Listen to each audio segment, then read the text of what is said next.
1 Samuel 15 ayat yang ke-28.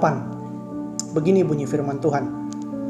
Kemudian berkatalah Samuel kepadanya, Tuhan telah mengoyakkan daripadamu jabatan raja atas Israel pada hari ini, dan telah memberikannya kepada orang lain yang lebih baik daripadamu.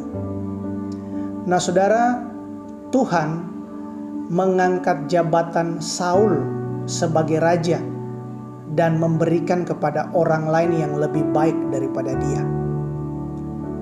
Tuhan mengangkat jabatan Raja Saul karena Saul didapati tidak melakukan firman Tuhan. Waktu firman Tuhan datang melalui Samuel, firman Tuhan berbunyi bahwa Saul harus membunuh semua orang Amalek. Kenapa harus membunuh orang Amalek, saudara? Karena orang Amalek adalah bangsa pertama, orang-orang pertama yang ingin membunuh orang Israel ketika mereka keluar dari Mesir. Dan Tuhan mengingat kejahatan orang Amalek, saudara. Karena itu Saul disuruh untuk membunuh semua orang Amalek, dan semua ternak yang ada harus ditumpas habis. Tetapi dalam mengeksekusi firman Tuhan, ternyata Saul tidak membunuh Raja Agag, dan beberapa binatang-binatang yang baik dibiarkan hidup untuk dipersembahkan kepada Tuhan. Tetapi bagi Tuhan, ini kejahatan di mata Tuhan, saudara. Nah, kita mau belajar firman Tuhan dari kisah ini. Kita mau belajar tentang hal apa, saudara? Nah, saudara, hati-hati dengan jabatan yang kita punya hari ini.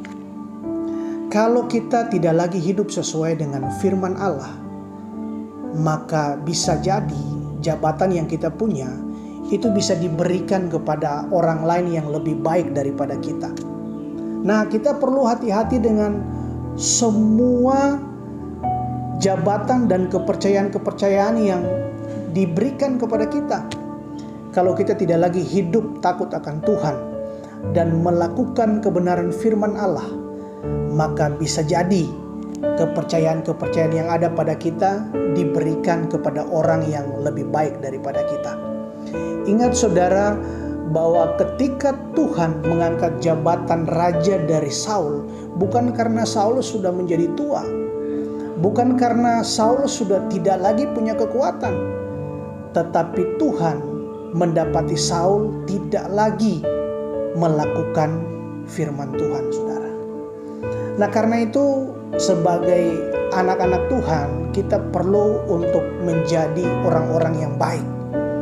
Nah, tentu orang-orang yang baik di sini berbicara tentang orang-orang yang mau merenungkan firman Tuhan dan melakukan firman itu dalam hari-hari hidupnya, saudara. Nah, semakin seseorang merenungkan firman Tuhan dan melakukan firman Allah dalam hidupnya, maka tanpa dia sadari, sebenarnya firman Allah itu sedang membentuk hidupnya menjadi pribadi yang baik, saudara. Tanpa dia sadari, ketika dia merenungkan firman Tuhan, melakukan firman Tuhan, ada buah-buah kebaikan yang keluar dari hidupnya dengan natural, saudara.